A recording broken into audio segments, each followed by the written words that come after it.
Namaste, Galactic Family. Welcome back to my channel, Indigo Angel. Welcome if you are new, and thank you for your continued love and support of my channel. So today I have the chart of Nostradamus pulled up here for everyone to see. And if you don't already know from my Facebook page, I post regular celebrity charts that I convert their tropical birth chart to starseed origins according primarily to the markers of the lunar mansions or the lunar nakshatras, but also incorporating tropical and sidereal culmination degrees of fixed star systems according to my intuition and then also according to my map. So I will reference my star systems on my maps to verify all the time the alignments, because it's important for me to visibly be able to see it and make sense as well. So a lot goes into the determination of the origins, and I always do my best to bring forth my best knowing and check all the probabilities before I solidify that decision. And I overall go with my psychic knowing and trusting that perception. As I feel most readers probably do, everyone has their own unique way of doing things and carries their own set of astrological perceptions. But you can see here, Nostradamus is predominantly a Polaris starseed, also with some dominant Hydra markers in his Mars, and also in his Saturn, and oppositionally in his Neptune. Also, he has Spica down in his North and South Node, and other origins as well. We have Shala, Pluto, and Lilith. We have Andromeda and his Uranus. We have Sirius and his Jupiter, and also an oppositional aspect in his Mercury. But overall, Polaris, Spica, and Hydra in particularly, this is what I want to talk about. They particularly transduct transmissions from the Virgo and Hydra superclusters and from the Laniakea supercolossal cluster.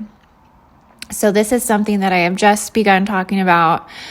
But there are, and this is what's really interesting that I'm coming to find out, there are specific race groups that may be so existential at this point that this would be a new galactic history, science, and philosophy being anchored as we speak. Speaking in eternal time, that the gates have been opened for clear transmissions from the great attractor and beyond into systems that redefined all knowing and perception of time, reality, and human existence, period. That live beyond the metagalactic core and 250 million year revolution of the Milky Way and 950 billion year angelic ascendancy. And particularly, when you have galactic clusters that literally rotate in the opposite direction, this would defy cosmic limitations. And our perceptions of clockwise antimatter, energetic particle rotation. So this would be matter structure going in an anti-particle rotation, but maintaining matter structure. So this is what blows my mind when I start looking into these supercolossal systems that would really bring forth probabilities of multiple self-sustaining existences of Earth. So just as one individual, in accordance to 12-dimensional selves multiplied by 12-dimensional selves within those dimensions, creating 1,728 selves, that planet Earth herself might just have 1,728 selves, as she's constructed of 12 dimensions of physical matter, right? So this goes to show that particle and antiparticle perceptions can equally be defied at this point, and all realities are possible in this universal matrix, multi-colossal, supercolossal matrix system. And, but this is me going off on the deep end here. Specifically, specifically race groups and starseed origins, do carry greater home superclusters. This is what I'm actually trying to get at here with you guys, is that specific star seed origins carry greater home superclusters, which may in fact be the star system galaxy home bases for all seed consciousness of these founder origins ever known to humanity. And that's huge, because now we're looking outside of the 6 major star founder nations. We're looking outside of the 28 lunar mansions. We're looking outside of Egyptian astrology, Babylonian astrology. I mean, we're really going beyond any type of human expression of star lineage connections, and how many more lineage connections are actually spread across the galaxy through particular star origins that are transmitting and transducting from these home superclusters that have maybe multiple dispersed seed families, seed packaged families within those clusters. So this is really, going full spectrum here.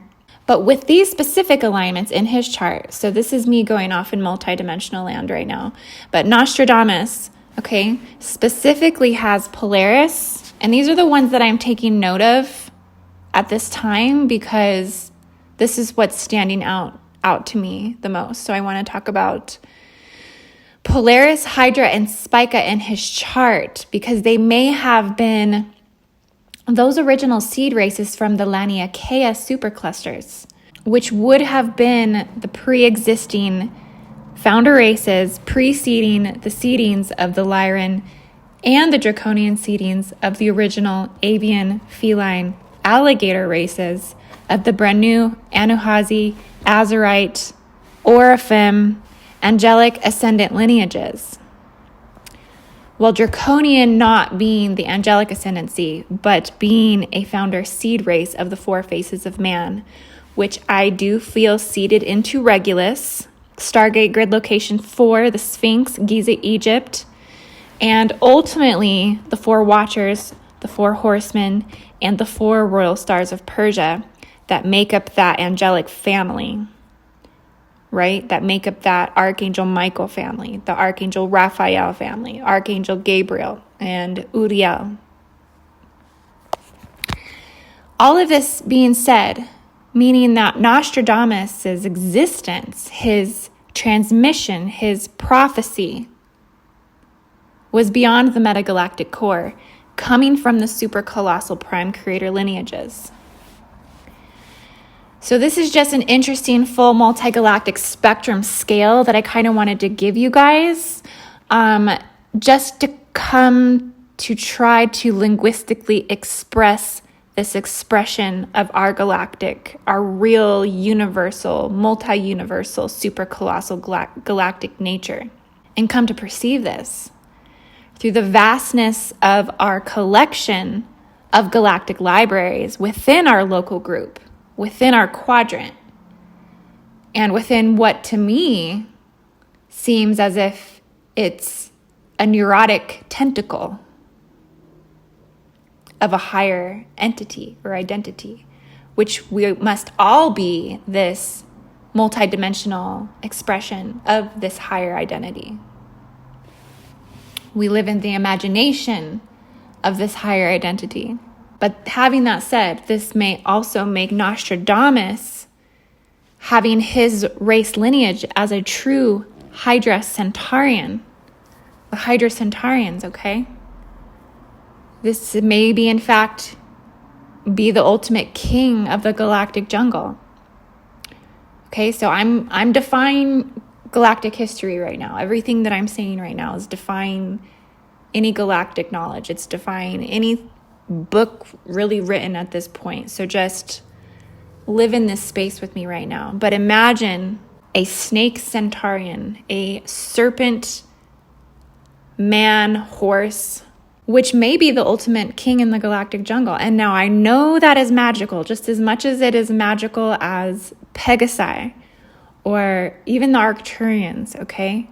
And I'm listing those specific origins for a reason, because they equally came from superclusters from Laniakea.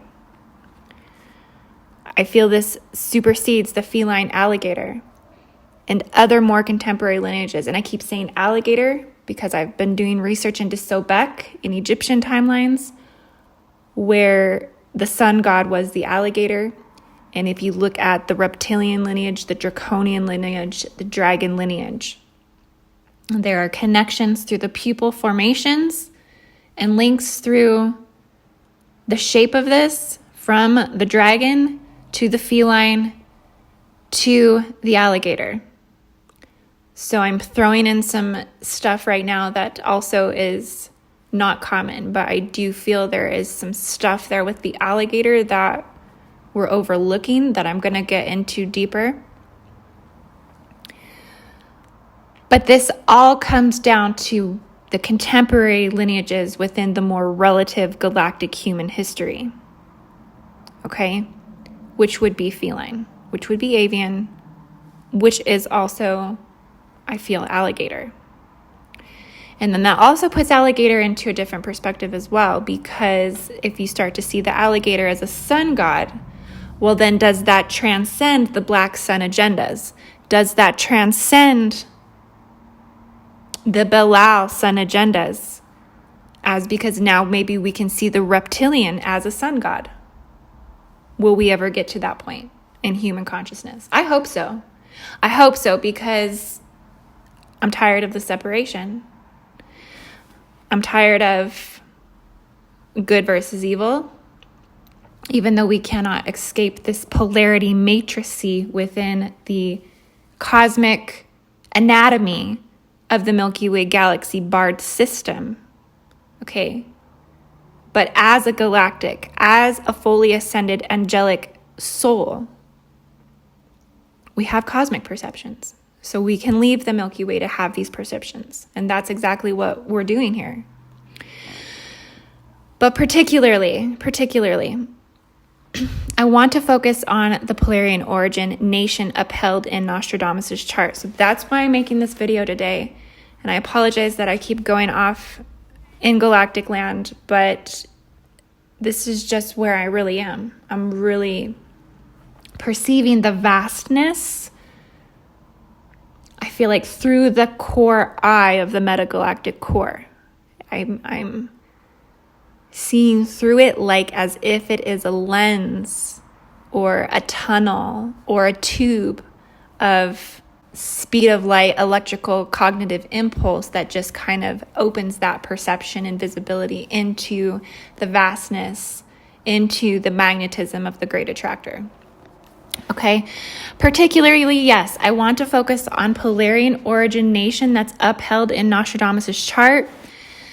Okay, so this star origin is the most northern of the four major compass points, specifically 0 degrees, directed to the North Pole, as the North Pole is the North Pole, and is conventionally upward on the map, and is within transmission range of the highest order of celestial bodies, such as Lyra, Cygnus, Aquila, and Draco, which I do feel form the Stargate cross within the Syrian pentagram, okay?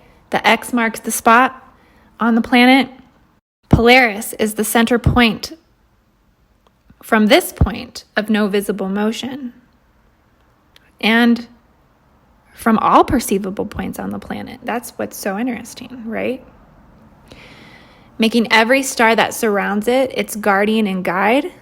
And that alone right there, that's that statement saying that that's honestly some of the biggest clues to its earthly mission and what Polaris as a consciousness has came to seed into the planet. So when I'm looking at Nostradamus' chart, specific origins will pop out at me in the chart due to the meaning of the planetary body's importance. Also, the amount of times the origin is in the chart, I feel, plays an important role as well to determine the amount of that accumulation of the galactic crystal seed forms of consciousness within the radial energetic encryption, the energy signature of the being. So I thought this would be a good opportunity to talk about the qualities and the mythology of a Polaris starseed, with Nostradamus having Polaris in his sun, Capricorn, 1 degrees 36 Polaris. Also having his midheaven, Capricorn, 1 degrees 38 Polaris, within Capricorn. He is also within the range of Polaris in his Mercury at 4 degrees 13. I put Polaris. Now, his Mercury does go over the marker of what's technically considered a Polaris starseed, but I do feel if things are within a 1 degree range, there's still transmission considered from Polaris, and also begins transcription within Vega. And there's also some transcription within Alpha Beta Capricornus as well. Okay, because it's never just one star race to one planetary position. You have to think about the vastness of this reflection into the planetary body, its accumulation of that energy, the different angulations of its transmissions. There's a lot that plays out. There's a lot of aspects, oppositions, trines. You can have all of those aspects in one planetary position if you want to really, really look into that and get really technical. There's going to be lots of star origins that I could say just for one planetary position. So I try to limit it to focus on just the ones that are making the most sense in accordance to how I've been guided to determine that origin. So Polaris, because it is the North Pole star, every star rotates around Polaris. So it represents a convergence spot where neither tropical or sidereal culmination degrees can make a clear differentiation between systems because it's the 0 point field. So I just want to talk about what this can mean if you have this as your starseed origin, according to your mission on Earth and your ability to transmit the radial encryptions of that star system's energy signature and see into its greater consciousness body for your intended soul group. Okay? Because soul groups came with collective missions, and individuals came with self-realized, experienced incarnational contracts that these star systems also hold the blueprints for these revelations. Now, Polaris, depending on the angulation and particular degree within the range of the influencing marker, would have the metagalactic core as its opposition, strengthening its base radial template or its energetic flows, its Merkaba system, its entire, morphogenetic structure, because the star systems have morphogenetic structures, the planetary bodies have morphogenetic structures.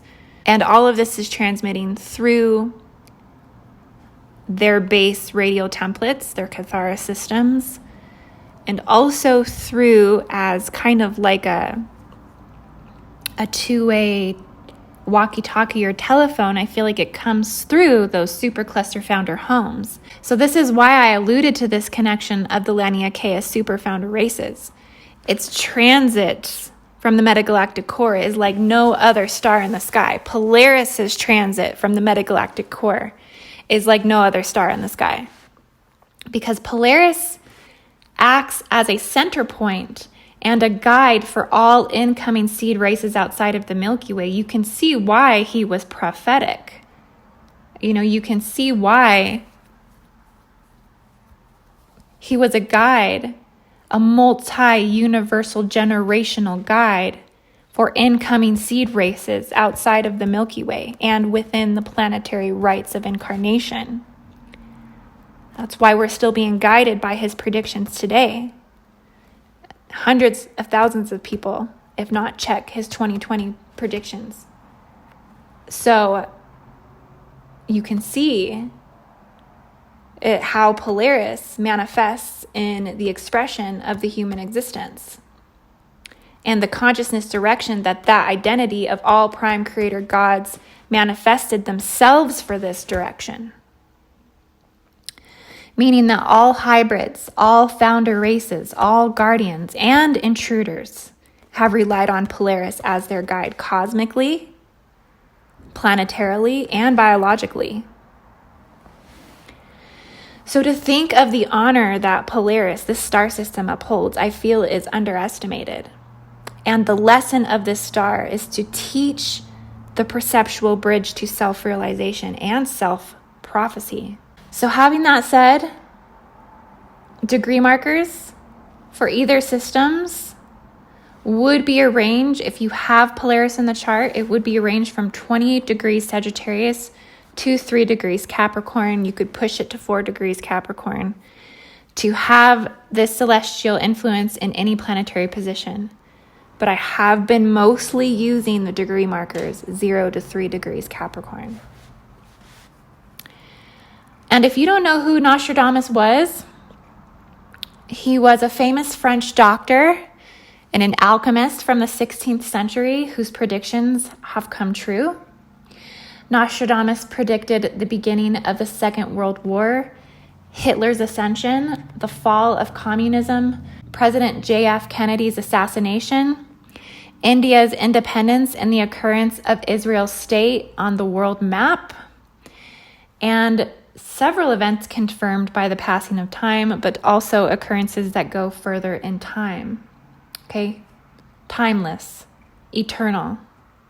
Nostradamus even predicted his own death. Next to the bench and bed, I will be found dead, after he announced one evening that he will not survive the night, and he died of gout episode, and he was found dead the following morning next to his work table. So it seems his qualities were fluid Akashic visibility, teleportation, time travel. Okay, he was a time traveler. He did not exist in his time. He was not from his time. He was from the future, a supercolossal future. So he had ultra-terrestrial knowing. He had beyond fifth density knowing, unfathomable or fathomable knowing, because everything's true and not true at the same time. He was highly intelligent, refined awareness. He was highly prophetic, but beyond that, almost seemed as if his consciousness was this visibility, this lens into the preceding supercluster universes of supreme, supercolossal advanced scales. His DNA encoding being beyond perceivable evolution of 100 million plus years. Okay, so beyond the encoding of the perceivable DNA by 100 million plus years. I mean, could you imagine the gamma frequency that you're tuning into? I mean, highly evolved cellular structure, highly evolved being, living from the future, a being not of his time. And it has something to do with the direction north, but that it's just a stepping stone. North is just a stepping stone in the transit routes that connect all eternity and the higher inner body of the being we call universe. Okay? North, Cygnus. Okay, I connected with Cygnus recently. Cygnus is a transmitter to the immeasurable heaven. Polaris is a transmitter to the immeasurable heaven. Draco is a transmitter to the immeasurable heaven. Pegasi is a transmitter to the immeasurable heaven. Arcturus. Okay, none of those ones are in his chart. Arcturus isn't in his chart. Spica transmits to the immeasurable heavens. Okay, so if you are a Polaris starseed, I'm going to give you these qualities. Sorry, guys, I get excited and I just kind of, I feel like I dream talk. I'm literally lucid dreaming while I'm talking.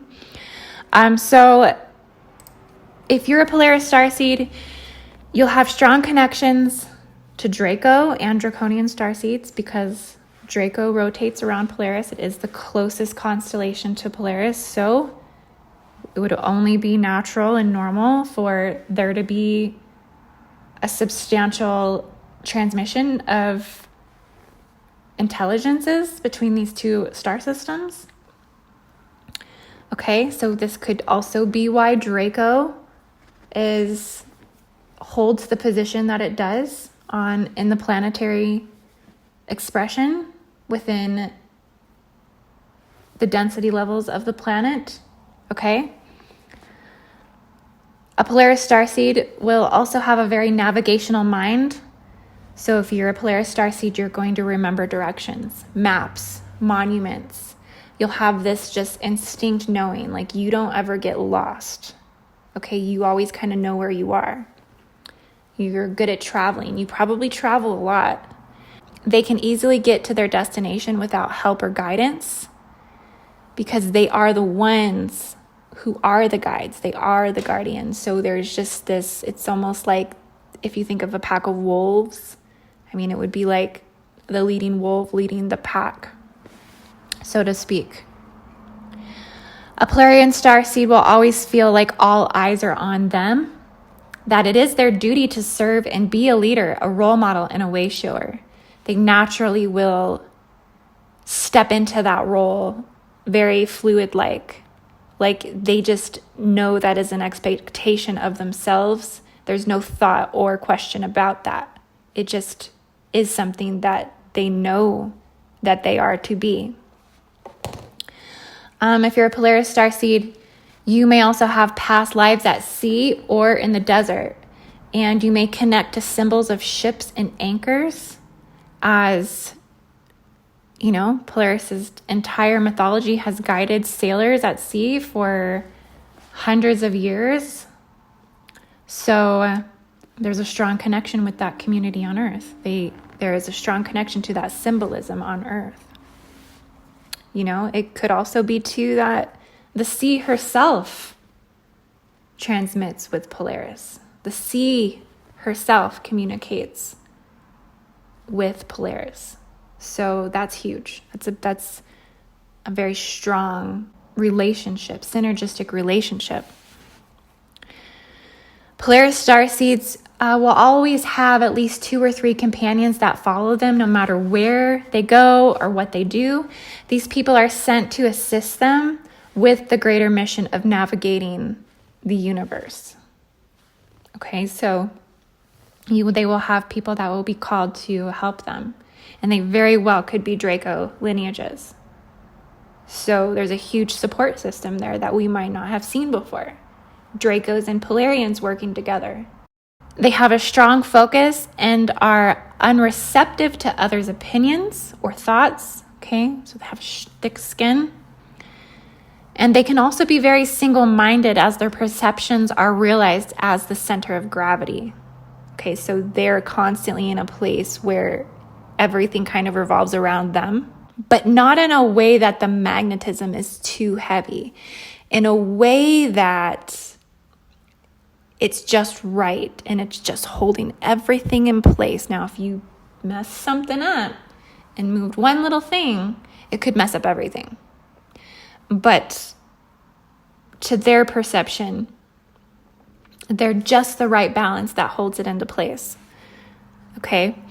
They'll also be very goal-obsessed individuals, extremely ambitious of their pursuits. They'll often be high achievers, inventors, and entrepreneurs.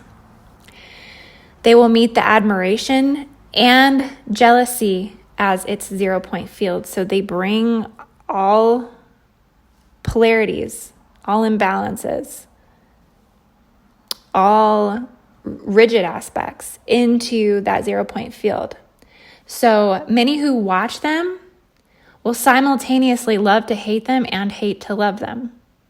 Okay, it can kind of create this,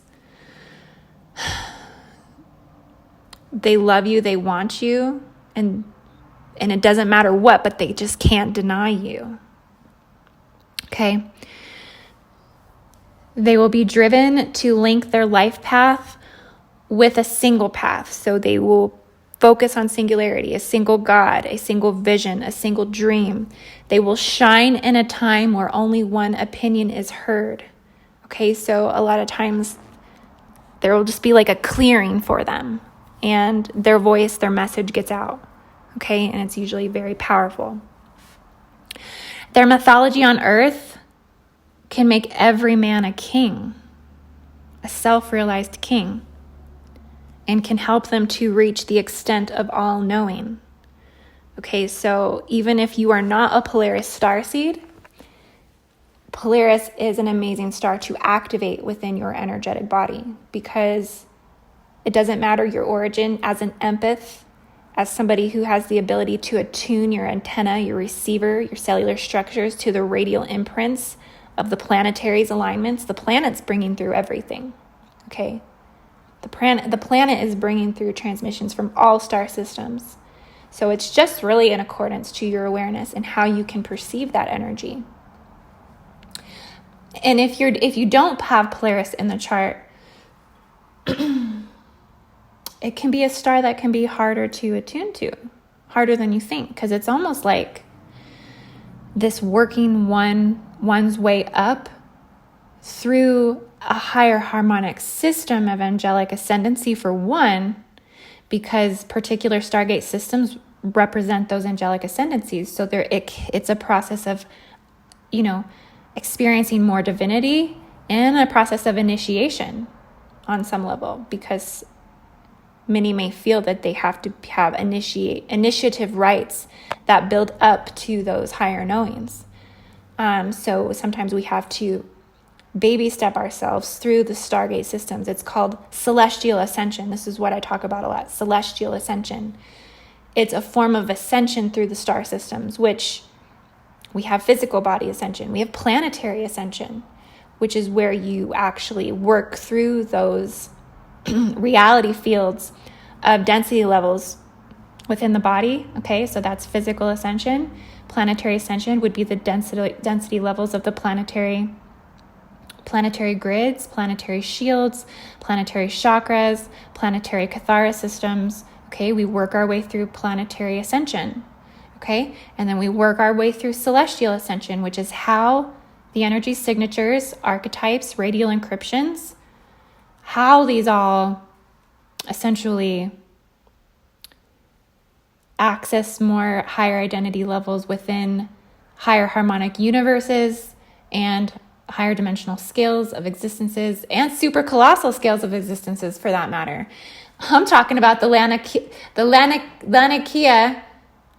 cluster today. Okay, so I'm hoping to put a video out about that really soon for you guys. And I love you guys so much. I hope that this video made sense for you guys today. I know that I really kind of jumped around a lot with this video, but hey, when you feel that you are communicating with the energy encryption of Nostradamus, there's a lot that comes through, and it is so vast and completely an entirety of everything that we are within the speck of a dime, within the speck of a dot, within the drop of the water, that it can just be a conversation that kind of just goes completely from one spectrum to another in like the blink of an eye and the breath. Okay, guys, so I love you guys so much. I hope you enjoyed this video today. Namaste, Nostradamus. And I love you guys. I love you, Polarian Starseeds. And hopefully I'll write something up about this soon and post it to my page to make it more solid. It's interesting because, I'll write something about a star system, but then I'll have so much more come to me. I put something out about the galactic starseed, the metagalactic core starseed, and when I go back and read that writing, now that I've evolved within that awareness, I want to go back and change things, recorrect it. There's so much more to it. So just know it's a process of growth, and I appreciate you all growing with me on this journey. I just want to say, I hope you're having a beautiful day, and I'll be back with another video.